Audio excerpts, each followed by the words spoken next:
Hello everyone! Today, Game 10 was played in the World Championship title match between current world champion Ding Lizhane from China and young Indian prodigy Grandmaster challenger himself Gukesh the Maraju.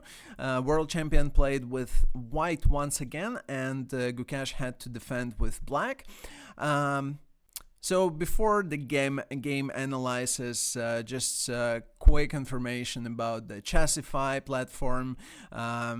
Very useful tool for chess improvement, including different sorts of engines, bases, and many other things.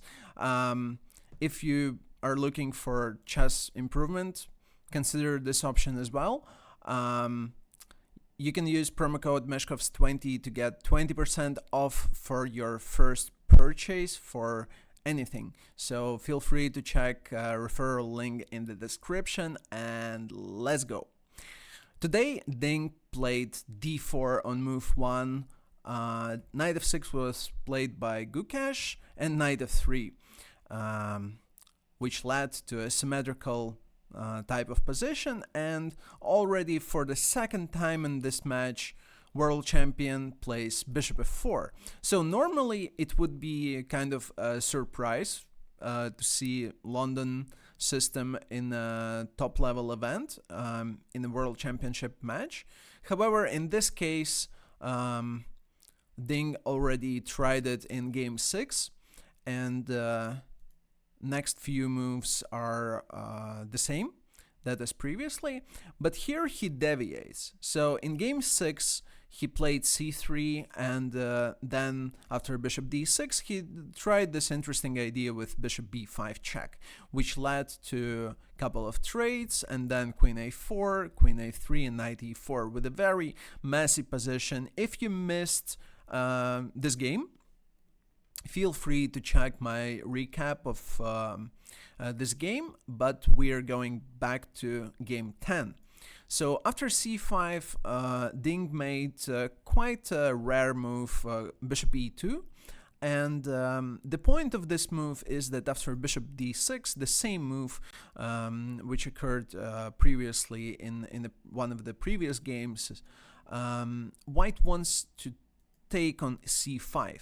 And the point is that after bishop takes c5, suddenly we transpose from these very solid, rock-solid type of position in the London system to Queen's Gambit declined, where pretty much a move order is a little bit different to what we see normally, but after short castle, knight c6, knight c3, we are getting an absolutely symmetry in most of the cases.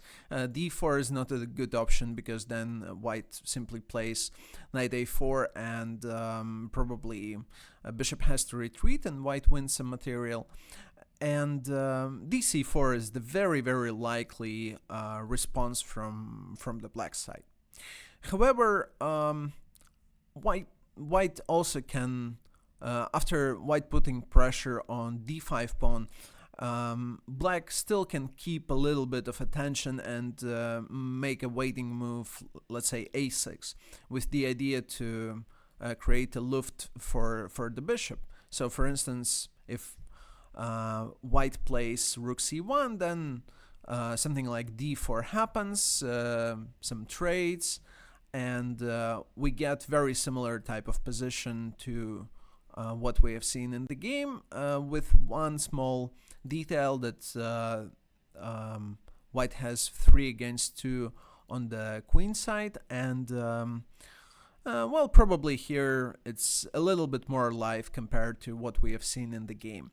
And so these moves are not completely random, because this game was played in 2019 by Richard Rapport, who is in Ding's team, and this is the reason why Ding played today this system, this line. So once again, already at the very least for the second time in this match, we know that Richard has quite a big impact on Ding's strategy in this match as well. But yeah, Gukesh takes on c4, bishop takes c4 also happened on the board, and even though despite being very symmetrical, these type of positions could be very unpleasant for black if they are fail to solve this issue with this triangle of pieces on the queen side, because this is the only difference in the position, but somehow you need to bring this bishop to the game, and it's not so easy to do it. And this was something that Ding was playing for in this game, and well, it seemed to be like a small idea, but yeah, why not? Especially if you're already so deep in the match, and most likely you want to avoid taking too much risks. But let's see what happened next. So Gukesh played knight h5, harassing this bishop, and well, yeah, bishop doesn't have a lot of squares to retreat. So he played bishop g5, harassing queen, and after bishop e7, e4 square is not anymore guarded by the enemy knight, so knight e4 is possible, but in this case white has to react because knight goes back to f6. So this position, you know, white is playing sort of for the very, very tiny advantage, but still they have it mainly because of this problem with development for black. And if they're playing e5 at any point of the game, then you know, it's not much, but d5 square, e4 square, f5 squares, they're getting really, really vulnerable, and also this bishop suddenly becomes way more active. So this is something to play for, and you can transform one form of the advantage to another, and indeed it could be quite unpleasant for black. And here, after knight f6, white has to deal somehow with this knight, and has to react.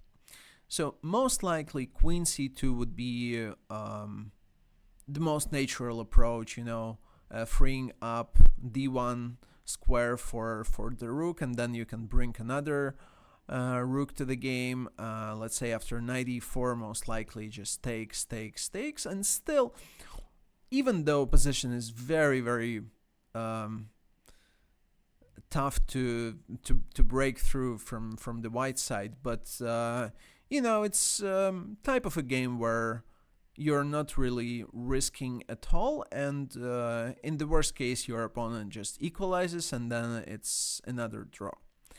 But what surprised everyone, I believe, is that after knight f6, Ding spent like 7 minutes, and he just traded on f6, then traded on d8, and then traded on f6. And it was a clear sign that it leads to another draw. So, and the next move also pretty much says it all about Ding's intentions in this game, because now, even though black has this slightly damaged pawn structure on the king side, but in reality, without queens, you can't really make any harm to your opponent's king. And these double pawns is not something you can really exploit in the later stage of the game. So obviously Gukesh simply finishes his development like bishop d7, and then relocates the bishop to a bit of a passive square on e8. You know, it's not doing much here, but the most important thing is that he improves rook's coordination, and there are no entry squares. Yeah, damaged pawn structure is not such a big deal, and pretty much there's nothing to play for. So Ding just trades on d8 and then brings the king to the center. And, you know, at this point, pretty much, we can say that the rest of the game was very uneventful because, yeah, it was a clear indication that both players are fine with signing a piece after this game. And, yeah. Gukesh simply brings his king closer to the center, the same what world champion does. So bishop e2 happened next, knight e7. It was like this knight e7, a small semi-trap because g3 was played on the next move by the world champion. But if you do play rook c7, you can potentially have some problems with your rook on c7, and here you have to be precise, but even after this move, knight e5 would be a quite simple way to save the game, because after king e5, rook e7, well, white has some activity, and probably rook d7 just trades everything, and we have another very balanced position and with an imminent draw.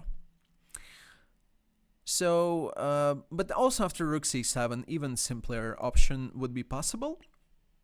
Let's say rook d7 pretty much defends everything, and well, if you trade, then once again we are coming to similar type of position. So g3 was played in the game, and yeah, well, let me show the rest of the game with a lightning speed, because yeah, pretty much nothing was interesting here at this point, because they just traded another pair of minor pieces, then yeah, made some pawn moves, relocated kings, and pretty much that's it. So at this point they just started to repeat moves, and after bishop c6, move 36, draw was agreed. So we have still a balanced result, 5-5 after 10 games, with only one decisive victory, decisive score from each side, and stakes are very high. 4 games are left, and if the game will be still very balanced, then we will see tie break.